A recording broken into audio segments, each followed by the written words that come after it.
So now you can see the tip of my hat.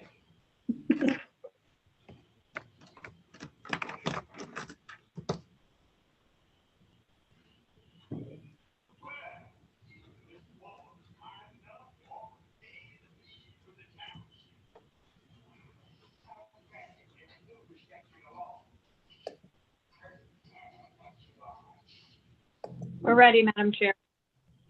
Great, thank you. I'd like to bring the order tonight for the third meeting of the Ward Boundary Committee for Providence. Madam Chair, can you please give us a roll call? Okay, Chairwoman Zigna, Present. Vice Chairman Narducci, absent. Councilwoman Harris, Present. Councilor Miller, Present. Mr. Freeman. Present. 4 present, 1 absent. You have a quorum. Thank you very much. Okay, welcome everyone. Thanks so much for joining us this evening. We have some guests in attendance as well. We have 3 of our counselor joining us. We have Councilman Espinal, Councilman Goncalves, and Councilwoman Curran. So noted. We also have Adrian Southgate here in attendance as well. So noted. And I know PJ Fox will be joining in and out this evening as he is able. So thank you, PJ. No problem. All right. So last month we decided that it would be a great plan to put together a list of values in a way that we will all work together to guide the work and the plan in the future coming months. And member Nick Freeman and I started to draft some very basic tenets. And while Nick was drafting these tenets, we quickly realized that it would be a really good idea to get us more acquainted what's within the charter. I know when John Marion presented to us initially in our first meeting in January, he went over some very high level points about what was in the charter. But I thought that we could really dig in this evening and actually do a read through together. It's short, it wouldn't take that long, but I thought we could read through it and then hopefully have some discussion around just a few of the criteria that are listed as a way to help guide this values and document that we're putting together that will help guide the work. So I will share my screen and we'll both read aloud the charter and also hopefully folks can stop me and ask questions or sort of add a statement. Nick, please feel free to jump in. I know where you have questions. And anyone else, please feel free to interrupt. Madam Clerk, I'm going to share my screen, so I might not be able to see everyone who has a question. If you could let me know if someone does that I'm missing, that would be really helpful. Yes, Madam Chair. Thank you. Okay, I think it's here.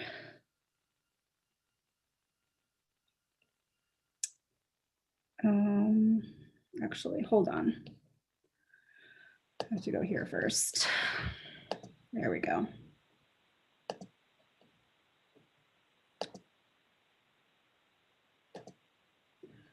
Okay, can everyone see the article?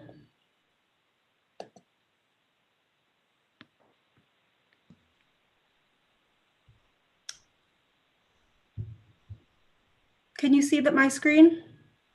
Yes. Yeah. Great, thank you. Okay, so this is Article 2, subsection 204, ward and ward boundaries. This was rewritten after the last decennial census and redistricting process, and if you recall, John Marion said that he had worked on it with several other individuals. So here we see the city shall be divided into 15 wards, the boundaries of which shall be pursuant on the provisions of this section. So we see that this first section says that essentially the redistricting will happen after each census, pretty basic. And then we see the procedure for establishing or revising the ward boundary lines will be done by this following. So will be done, whereas the city council will put together a commission, obviously that's this commission. Don't think we need to go too deep into that. And then this is really important for us, these next four, A, B, C, and D, which is this commission, and this is what we're beholden to, will hold at least 4 public meetings during which public comment will be accepted at various locations throughout the city of Providence before we designate a map to submit to the city council for approval. We will provide public notice at least 72 hours before holding its meeting of approval of the final map that is submitted to the city council for approval. And public comment will also be accepted at this meeting prior to the vote. This committee will submit the final map, with the final map, a written report of findings and reasons for adoption, which include notation of all criteria employed in the process and a full analysis and explanation of decisions made by the committee. So this is what Nick actually said in our last meeting, that if we have a document beforehand in which we set up some values and some criteria more designated this way, this will help us in creating this report for future use that we are supposed to put together. And then obviously all of our committee meetings do, and they should comply with the Open Meetings Act. So then upon receiving our plan and the written report that comes with it, the city council shall hold at least 1 public hearing thereon. Following completion of the city council shall adopt a plan as presented with such amendments as it shall think proper. There will be 2 votes for this, and final approval will require a vote of at least 2/3 of all city council members attending the meeting in which the vote is taken. And then this says the procedure set forth in subsection will be completed no later than March 1st, and then in May 1st in the 10th year after. So by this, I believe this is saying that in 2021, May 1st is when we shall have a committee appointed. So we've already done that. Okay, any questions so far? No, okay. So this is the point that, the part that I thought we would have discussion around.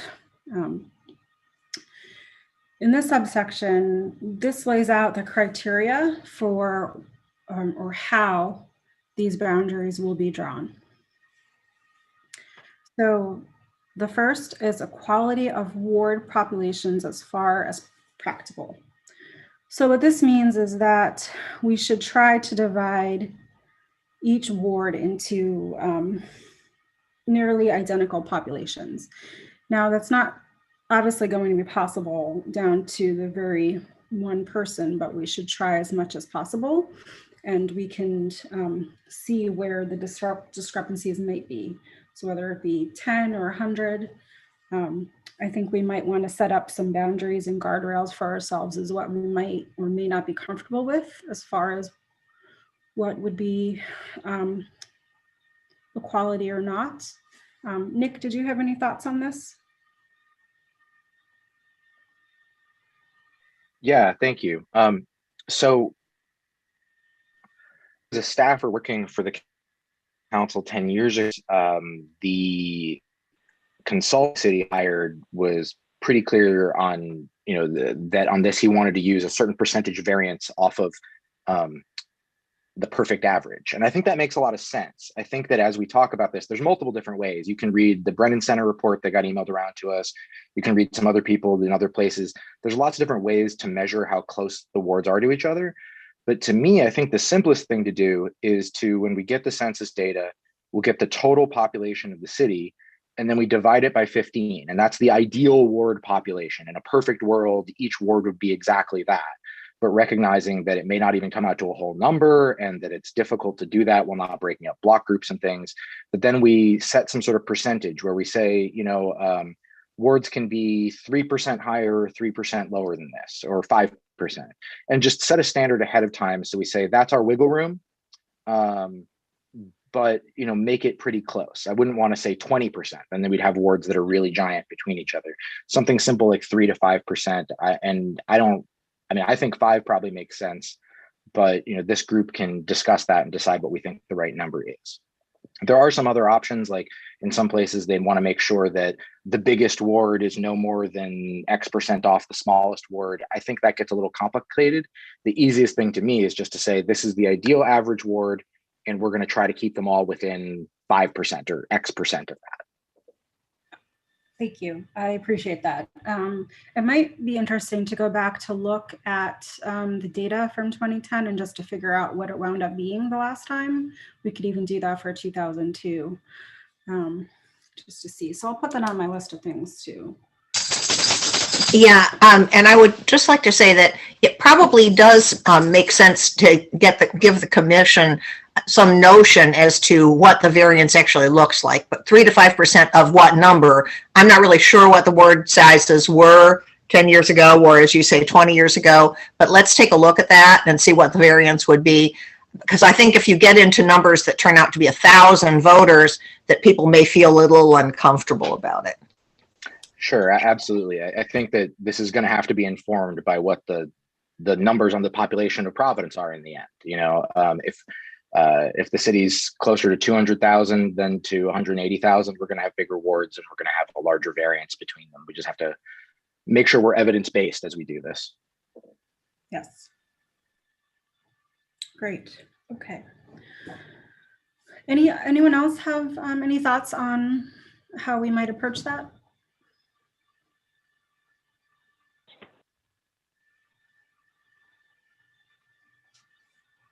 No? Okay. Great. Okay, so the second point here is contiguousness of territory of each ward. So contiguous means essentially that all parts of the boundaries are connected to one another.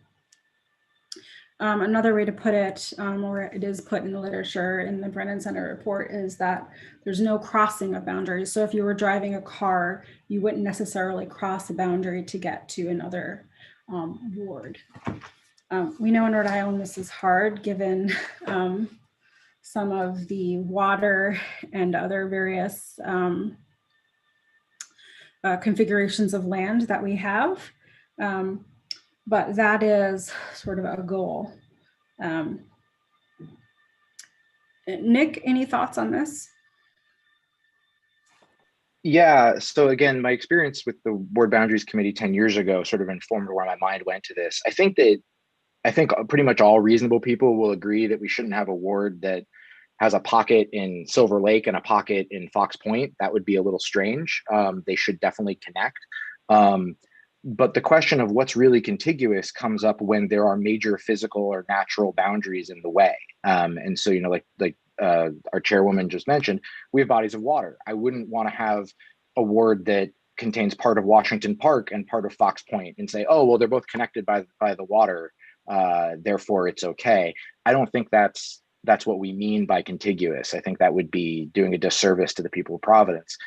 But if we wanted to say, we can follow the Point Street Bridge, or we can follow the pedestrian bridge and go from downtown over to South Main Street, we could do that because a human being could actually walk across that bridge and go there.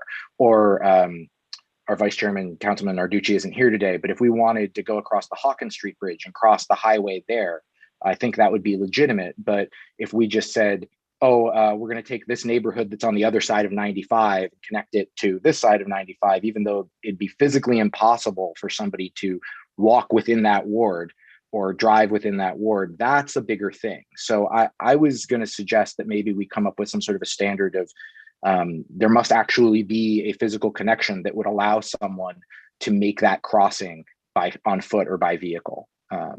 Though, as I say that out loud, I immediately think vehicle could include a boat, and we'd have to be clear about that. But I think that we just want to be clear to people that when we're saying they're contiguous, we're taking into account physical and natural boundaries. Any other thoughts about this? Yeah, I mean, I think that number 2 and number 4 really also relate to one another. Yeah, I mean, yes, I'm not sure about like saying that you could, I'm not sure about like the language that we would want to commit ourselves to in terms of vehicle or walking, but I think when we're talking about like what a neighborhood is and what a neighborhood feels like and what our local communities feel like, I think that helps us define what we mean by contiguous also. I think they're related, separate but related. Yes, yep, I think that's fair. And we could have a discussion about 4 where this is somewhat vague, but it's actually somewhat also prescriptive. And so and we can talk about what that means to us. And then I think you aptly put that there are reasons why these places are connected and are considered neighborhoods, even if the physical boundaries don't always align. And so we just need to determine how prescriptive we would want to be with that.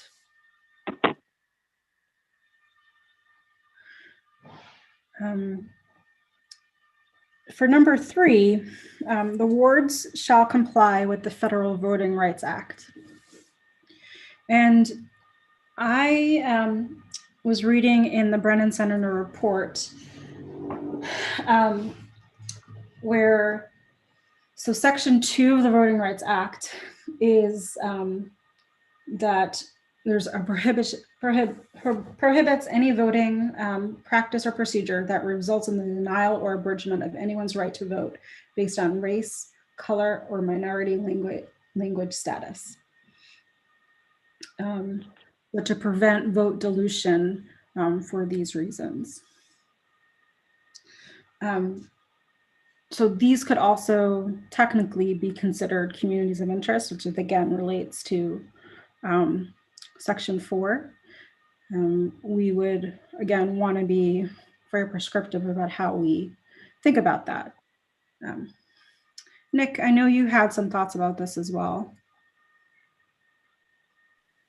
I mean, on the Voting Rights Act part in particular, I think, Adrian Southgate is the attorney on the call here, and I'm not an expert on on constitutional law or Voting Rights Act or the case law on any of these things and how it's been used in Rhode Island. So my first thought was just that maybe in this document we're coming up with ahead of time, we would say that we're going to rely on the advice of the solicitor's office for dealing with this, because ultimately, I don't know these standards. I don't know that anyone here really knows these standards very well outside of the law department. So that was my first thought there. But I do think that this all connects really closely in with the next number 4, in terms of how we look at communities of interest and how we define communities of interest. So in terms of the Voting Rights Act, I'd basically say I think we should lean on the law department as much as possible and try to do a really good job being robust ahead of time and thinking about communities of interest in the next section. Yes. Okay. All right. So I'm going to read this. The geographic integrity of any local neighborhood or local community of interest shall be respected in a manner that minimizes their division to the extent possible without violating the requirement of any of the preceding subdivisions.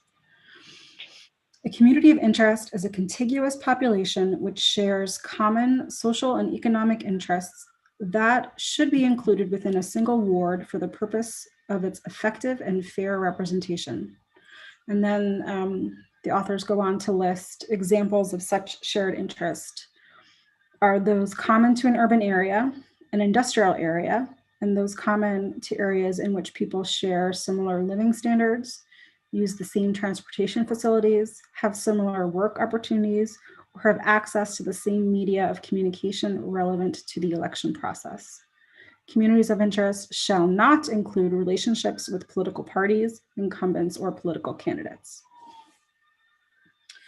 So do any other members have thoughts about sort of starting a conversation about community of interests and what we might want to think about when we're writing our own values and criteria?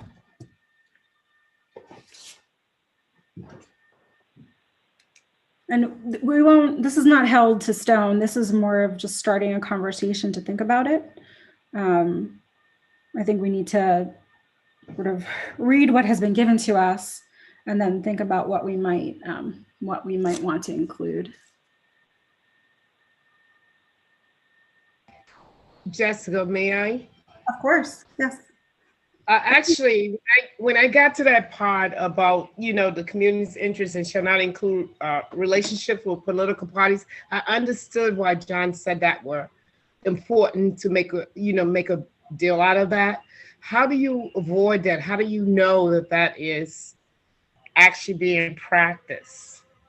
I mean, because I think everyone should have opportunities for representation of their peers. People should be able to be served by people who look like them or represent them as well. The voices are a little different. And I just don't quite understand. I understand what John said, but I don't know how we're supposed to avoid that. How do you not consider the fact that African Americans have a right to be represented by African American representative, because of the different struggles and the sectors of life that have caused, a lot of the concerns that people bring, why they politically step to politicians, to try to get things resolved.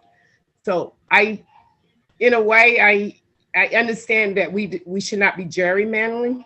However, how do you be clear about representation? Sure. Honest representation.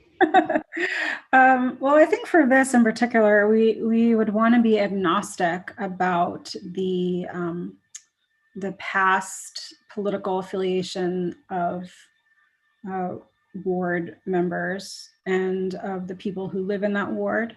So we don't want to use like whether someone is affiliated with any particular party or vice versa, or not, when we're drawing the boundaries. That might be, we can be agnostic to it, but the reality is in Providence and in Rhode Island that there are more people in one party than another. Yes, that's what I think. That's where I'm a little. Yeah. And then in fact, many people are actually unaffiliated, and so it would be difficult to do anyway. But so we just wouldn't use that in our calculus of doing this. We would be agnostic to whether or not our lines are drawn into particularly for people who live there and their political affiliation. And then we wouldn't consider the physical location of where any incumbent lives or any people who have run in the past or who may be indicating to the community that they have intention to run. So we wouldn't try to build a ward that is encircles or encompasses a particular person. We wouldn't put it on the line and purposefully put that person out. That's, but also we wouldn't take into account one way or another if that person lived in a particular place. So we just need to be mindful of it. So in where my mind was going was basically like the need of the people, but you're saying more of people just looking for the parties itself, like just designing it only for the parties, like just for particularly one Exactly. party over the other. Yes. So, Exactly. So we but in wouldn't- the opposite, how do we make sure that we are accommodating people without doing that, I guess? Well, I think that we need to, when we're listing our criteria, we can say that these are the exact criteria that we use to pick these places. And here are the reasons why. And so have evidence for these are the reasons why we select. We might need to turn to Adrian and some of the other legal staff to ask if that also means that we're breaking another criteria. What is the remedy there, and the ramification, and how do we justify that? So I think that's definitely a balancing act. That's all of this is. Councilwoman Flores, you had your hand raised. Yeah, thank you, Chairwoman. I wonder if our representative from the Solicitor's Office could talk a little bit more about the provision of the Voting Rights Act that speaks to not diluting a community's voice. Because I think that's related to some of the points that Councilwoman Harris was making.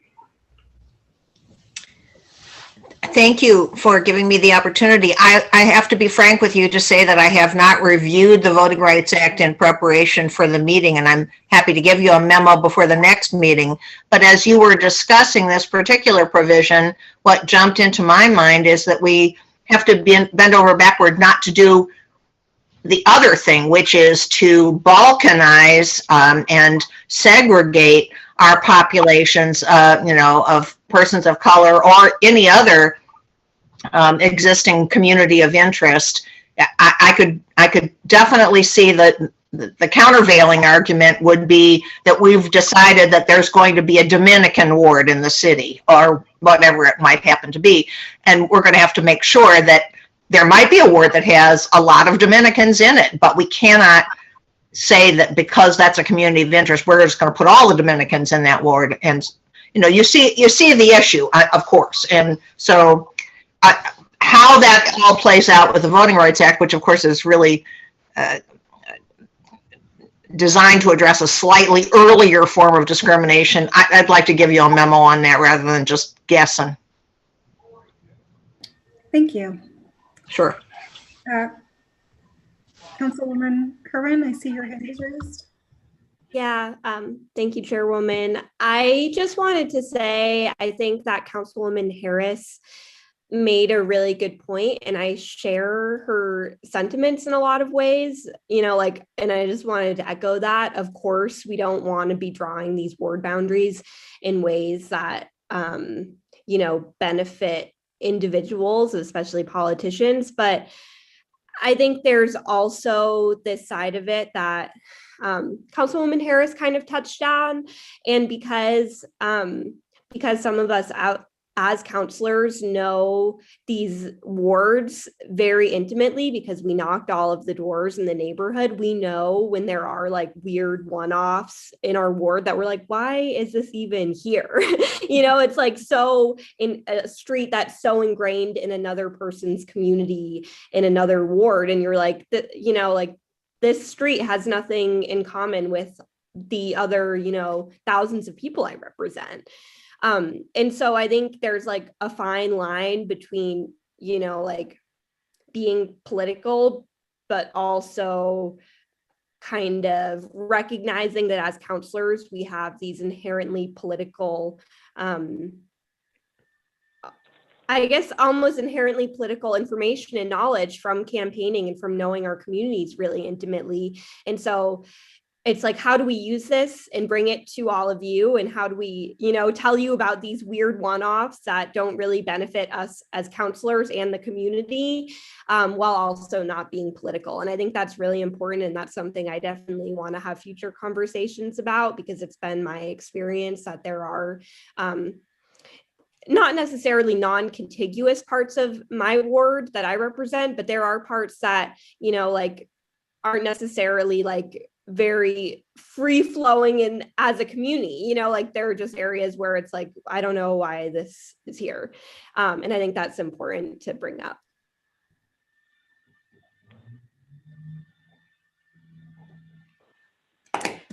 I see. Okay, hold on. Let's see. Who is it? Councilman Espinal? Yes. Espinal. Espinal, yes. Thank you. Okay, just a quick question. I noticed that where it says that the residents of an incumbent will not be taken into consideration when creating a map. So thinking about that, has there ever been a case, or could there be a case where an incumbent winds up being outside of his or her district when new lines are drawn?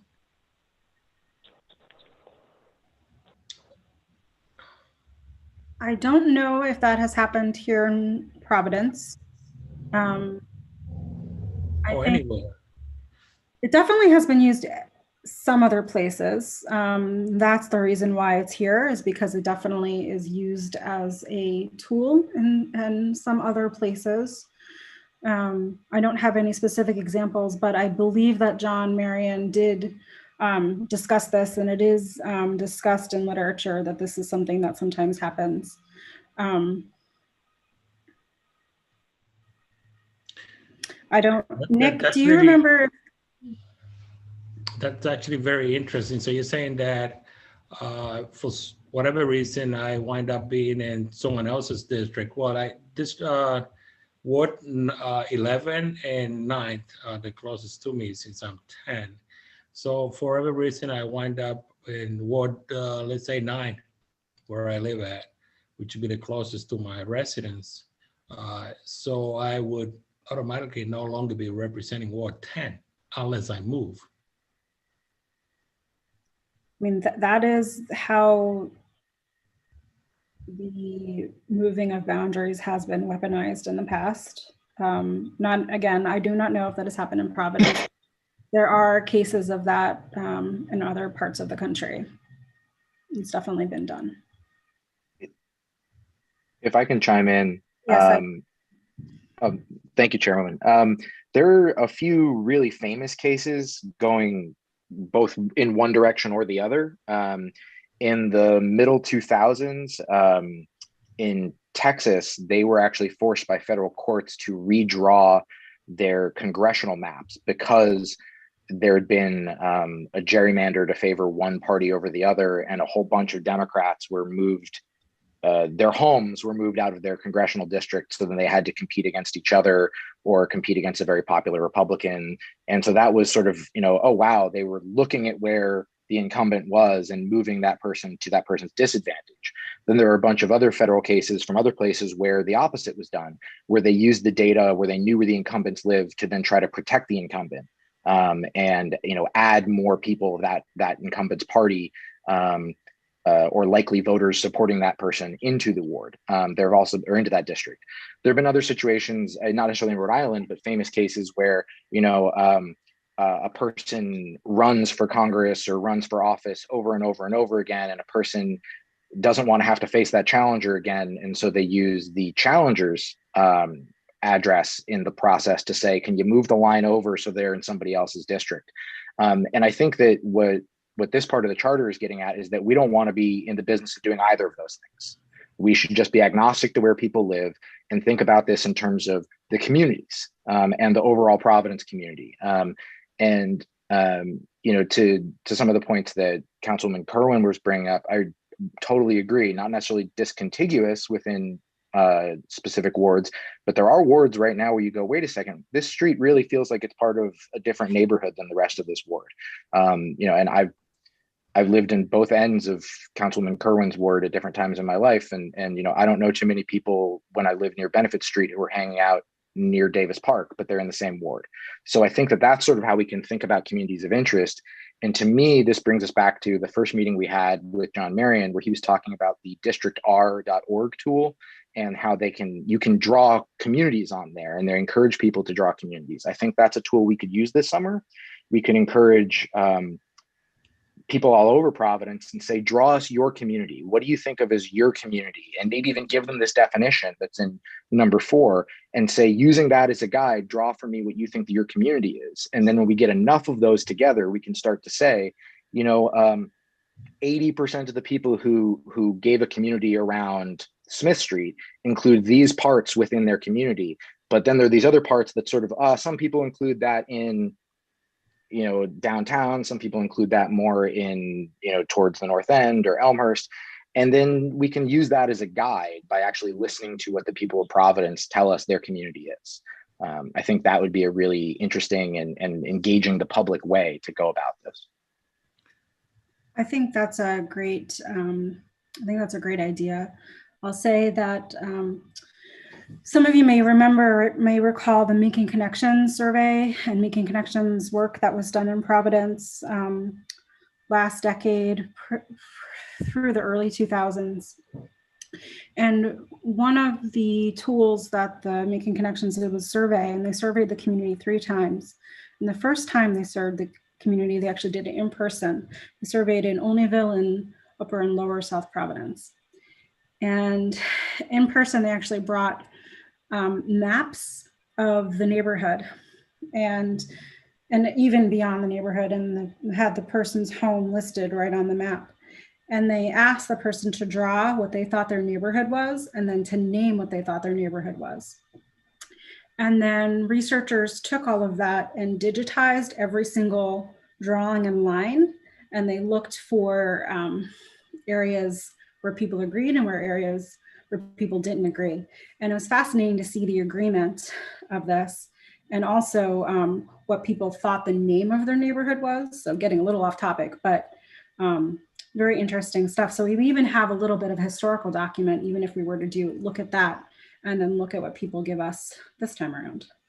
I saw that you had your hand raised. I just thought that was a really interesting comment. Thank you, Chairwoman. I work for an organization that's very downtown Providence based. And when we were doing a recent strategic planning initiative, we asked our members to define downtown for us. And I was really surprised by the variance and the overlap and how people even define downtown.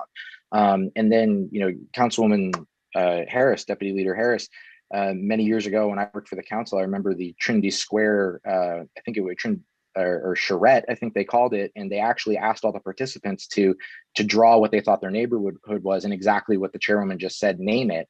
And it was really wild hearing, I think, 5 or 6 different names for the area around Trinity Square, what different people considered it. And, even the surprise in the room, people saying, wait, you consider this insert name here? I would never consider it that. And so you really can learn a lot by just engaging the public and asking them these questions.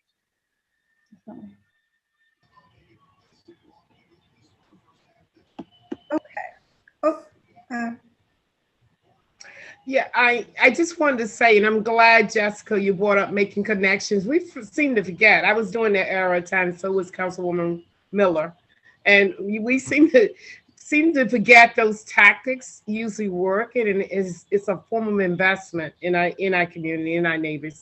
I think it brings it closer to government when we are asked to participate in something like the process. I know in the beginning of our conversation here, we said that we would be doing some of this. I think some of you were saying we'll start with the schools or whatever, but I'm looking forward to that because I think that's what's needed for folks to understand exactly what this whole process is. I think for in this last redistricting and for my community at that time, I was an organizer, and that was the last organizing I did for the city hall, but we was too late. You know what I mean? we felt we was deceived because we were not given what we are preparing to do for people right now. So I'm excited about whatever way we get to this, being able to do that engagement process. I think that's the most exciting part for me. And I think it's going to be a learning process for me too, to learn about my neighbors and you really how they feel about the city of Providence, spirit, So yeah, I didn't mean to beat that up, but I just got excited because you just brought back some memories. I remember quite a few of those. Yeah, that's great. No, we all have a lot of history working in the city in very different capacities, so it's good to hear those stories. Making Connection did do that very well. Making Connection bring a lot of us all background into that conversation, so I thought it was really great. That dog is hungry. It's like, hurry up and draw the lines. I'm tired. I'm gonna go.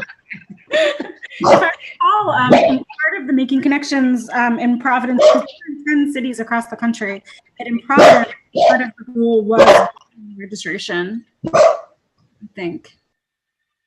So it'd be interesting to go look at the old documentation to see what they thought worked in our city and what didn't. Okay. Any other conversation about communities of interest? Okay.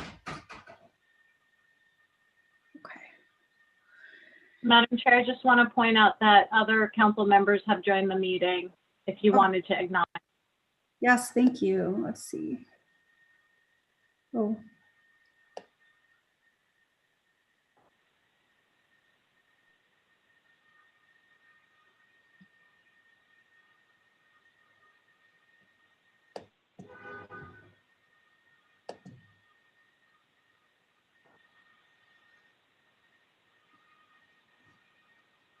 I see Council President Matos has joined us. Thank you.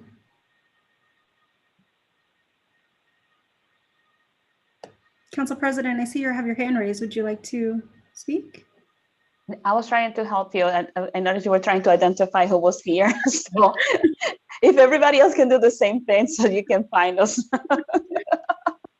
Thanks. Thank you. Oh, hello, Councilwoman Anthony. Thank you for joining us.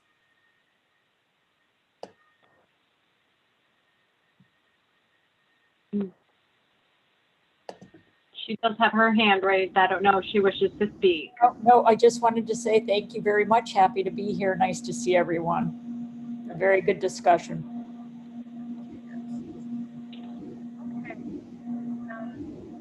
So the next, number 5, is about compactness. So this is very similar to contiguity, where we want to make sure that things are very close together and not spread far apart, which, we've seen a lot of the images of there being pieces that go out a road and back, or sort of squiggles out to the side. So keeping things more in a circle or a square, or sort of as close together as possible, is the tenet of compactness. And then here again, we talk about the place of residence for any incumbent shall not be considered in this creation. And this again is sort of a repeat of that last part of communities of interest. And then finally, if this charter is revised to change the number of ward-based districts for an election to take place prior to the next decennial census, the City Council would determine the new ward boundaries in compliance with the policies or the procedures and standards set forth above, except that the date of forming the ward boundary committee will be sooner. It will be January 1st of the preceding election, and the date for completing the ward boundary map will be May 1st of the election, of the year of the election. And this is something that I wanted to touch on, because if this happens, because the data are delayed until September 30th of 2021, the process is that the state will do their redistricting, and then it's our turn to do it, do our own redistricting, taking lead from the state. And so the state then would need to finish way in advance of May 1st in order for us to do our work. So we may need to think about how this is going to happen at the state, what their timing is and how that will affect our timing.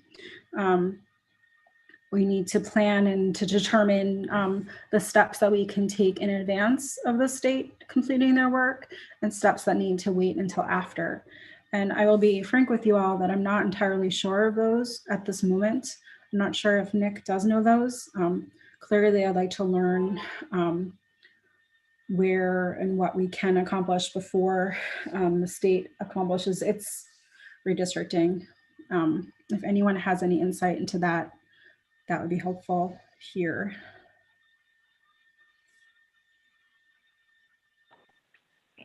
I have no insight into the state's redistricting timeline, but what I will say is that I wonder if, sort of similar to how the General Assembly passed resolutions and things because of the COVID pandemic and the crisis that caused, sort of suspending Open Meetings Act and allowing us to do these types of Zoom meetings and things, I wonder if it might be appropriate, if it looks like the state's timeline is going to push us past whatever deadlines or things we have here, to ask the council to pass a resolution extending our deadline as well because of the situation, just to sort of cover our bases.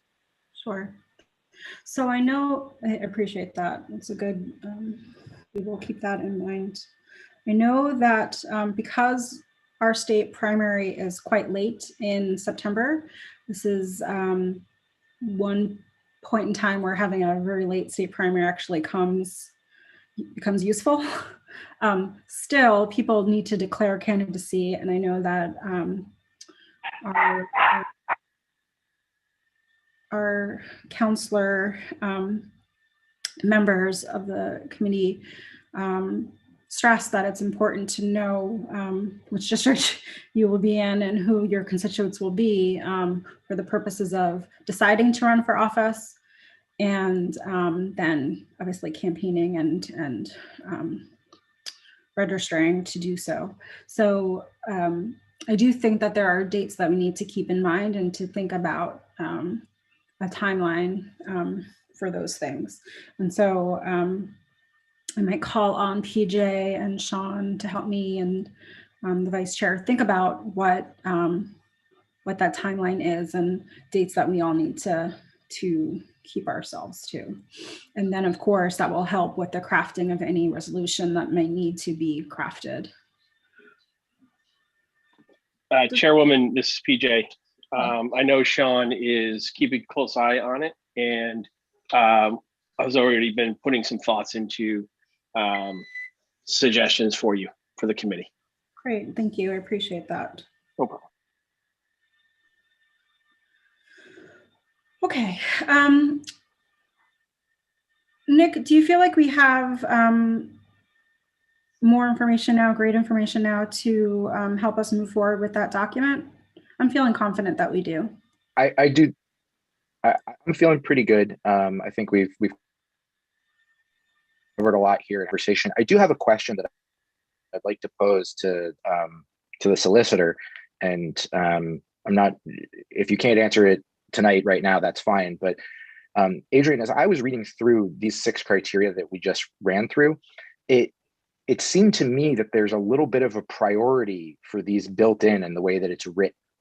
That 1, 2, and 3 are just sort of flat statements. And then in 4 and 5, there's language referencing, criteria above or the preceding subdivisions. And so, like in the community of interest, number 4, I think it mentions without affecting the criteria above. So I'd love if the law department could help us see if there's sort of a built-in priority to these, or if I'm reading too much into that. And then I'd just say number 6 because it's a straight prohibition. It doesn't really seem like it's ranked in there, but it's a straight prohibition. That would certainly be my reading as well, Nick. One thing that might be interesting to do is to take a look and see whether there's any case law interpreting the way other kinds of things have been listed in the charter. There isn't any case law that will give us some guidance on these points, but there might be some situations where the council is enjoined or a committee is enjoined to consider various factors. And the question would be, is the rank order of those factors going to control in terms of what the outcome's going to look like? And I don't know that off the top of my head, but some smart lawyer in my office could probably take a look. Well, thank you for looking into it. I appreciate Sure. that.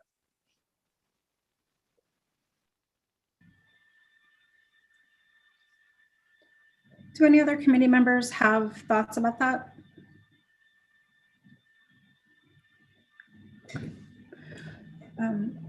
Great. So I think that our next steps for this are to continue to craft that document. Hopefully we can have a draft to share with you prior to the next meeting for review, for obviously your input and insight. And knowing we have 6 months, while that seems really far away, I think that time will grow short. And so there are many other things that will necessarily come out of that document, the work. I think that there are things that we can continue to do and just actually to start to do, the community mapping and the talking to other groups. I think those are things that can start to happen before the data get here. And so I'd like to have the way we will work together ironed out. That way we can start our work. Great. Okay. Moving on to the next bit of the agenda. I know it's 6:24. I actually would like to wrap up soon, but I wanted to share with you all. Let's see if I can get to it. Our map. Can you see my screen, or are you still seeing are you seeing the map, or are you still seeing the screen? You can see the map? Yes. Great. Okay. So this is the map that will live on our Ward Boundary Committee website on the City Council page. This was created by David Dos Reis in the City Planning Office.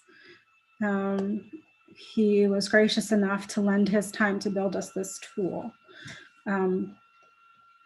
It's a really great tool that has lots of data sets built into it, and we will be adding to it. So right here, you can see we have some boundaries. And if we go here to this layer list, we can turn on and off boundaries. So we see here we have board boundaries are listed, the Providence outline, which is the gray. We have parks and open space, which are the green, and then our public schools are sort of designators of where we are. But this will be really helpful for us if we want to see where the lines have changed. So if you recall from our last meeting, blocks are the building blocks of precincts, and we can click on and off the boundaries that we are currently beholden to. So these are 2010 census blocks, and then we have another layer which is 2020 census blocks. And so you can see where there is agreement with the boundaries, and then where there is new boundaries and things have been added to it. So I haven't done an in-depth analysis of this, but I just wanted to show you how the maps work. Oh, yes. Council President Matos? Can we see one ward at the time? Like if I want to see ward, let's say 6, how it was, how much it changed from 2010 Oh, because it's the map, I'm looking at the map right now in my other screen that is busy. So I wanted to know if kind of just bring it down a little bit. I don't know that that's possible. Let's see. So if I click here, yep, look. So maybe we can ask David if we can click these on and off. Because right now I can't. I don't think so. But I can ask him if that's possible. Thanks. Yes, of course. I have two other, okay, who else? Let's see.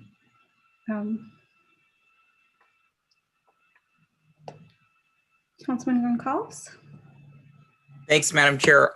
I'd also make the recommendation to perhaps change the colors of Ward 1 and 13 because it appears as though they're all a part of one ward. So maybe that's something to just put on his radar.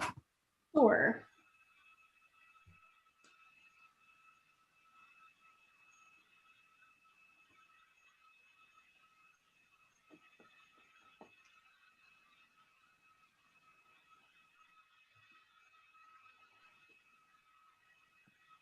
Thank you for that.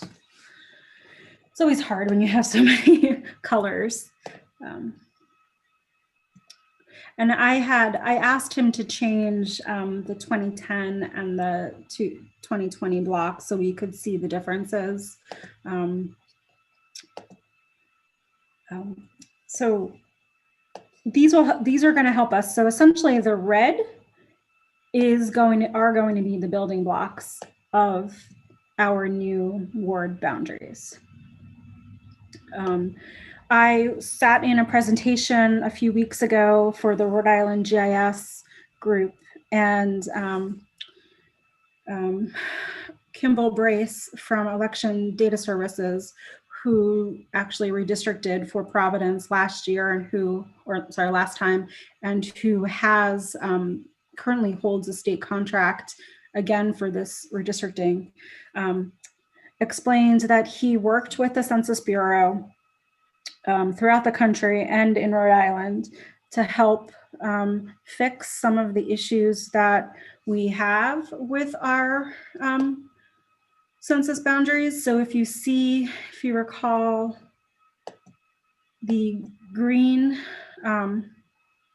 was 2010 and is a little outside of the actual boundary. And so there are things that have been cleaned up.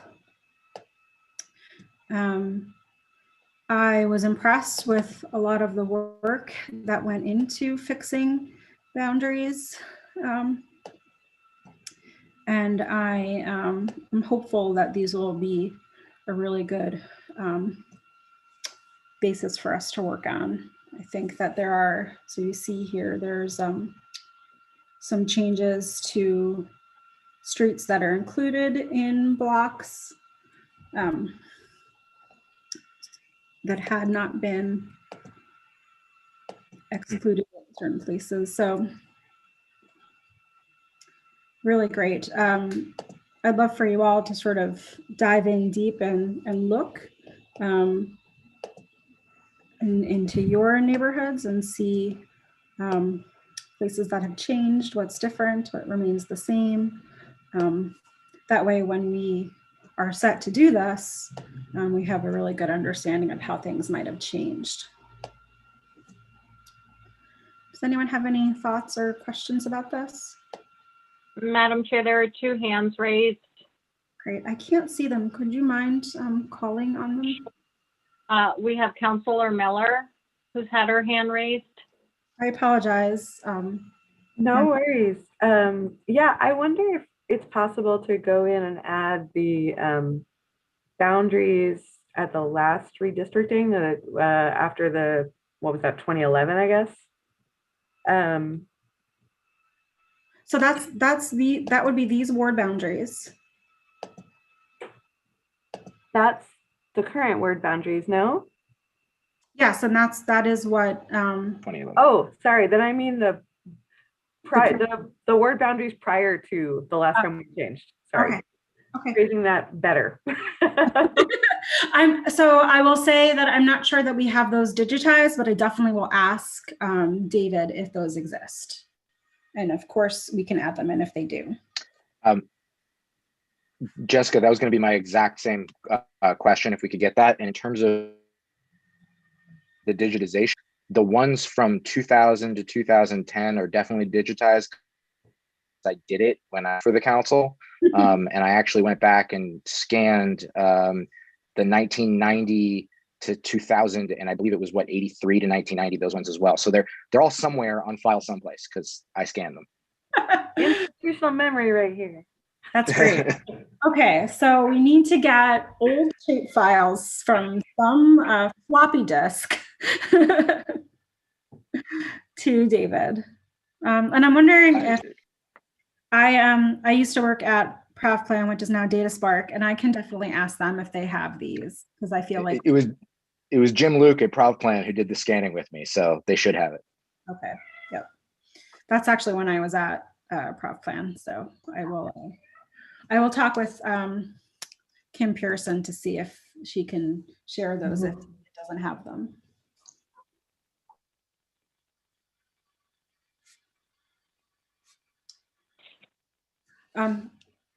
Councilwoman Miller, thank you for that suggestion. Thank you. Okay, the only other thing that I would like to add to this is the voting at the precincts. So where people actually vote, voted perhaps in November. That way, when the public is looking at it, they can get a good sense of the church or the community center or the school that they voted in. I know the last time we discussed that Vice Chair Narducci does not have a school potentially in his ward. And so what that means for not having a place where citizens know they can vote or know that there's a natural gathering place in the community. So we also talked about that potentially being part of how we build wards and how we think about where wards are situated. Am I remembering that correctly? That conversation, Nick, I think we talked a little bit about that. Yeah, we definitely. Sorry.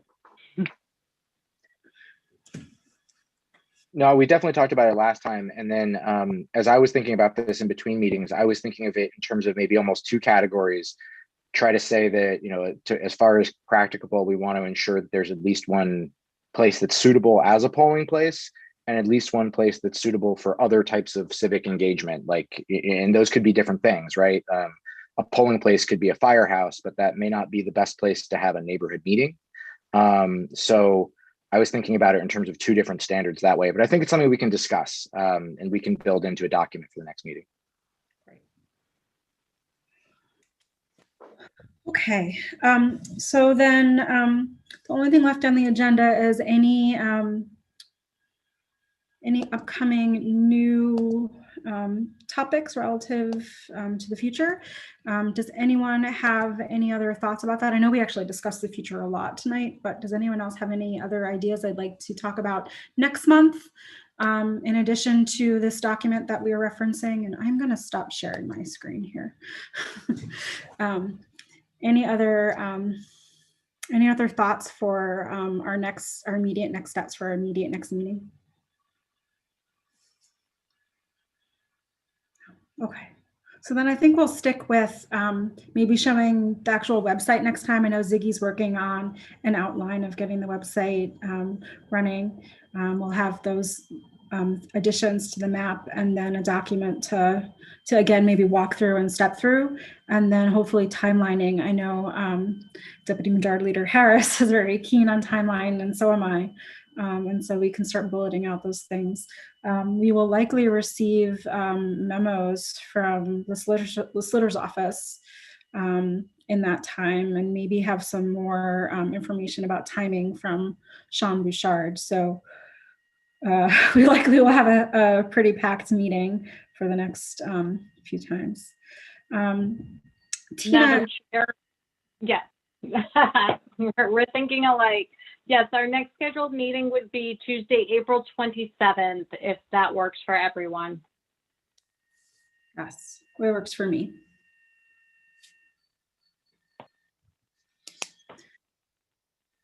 I'd like to have a motion to close our meeting. Motion to adjourn. Second. All in favor? Aye. Aye. Thank you so much, all. I really appreciate the conversation. I know it's kind of tedious, but it's really important stuff to go through. So thank you so much for being present and helping us think about it. And Thank you. Thank you, Councilwoman. Rachel. Thank you, Madam Chair, and thanks Tina, Lauren, Adrian, PJ, any other staff I forgot. Thank you for being here. We appreciate your help. Yes. Good night, John Boy. Thank you. Have a good night. Take care. Everyone have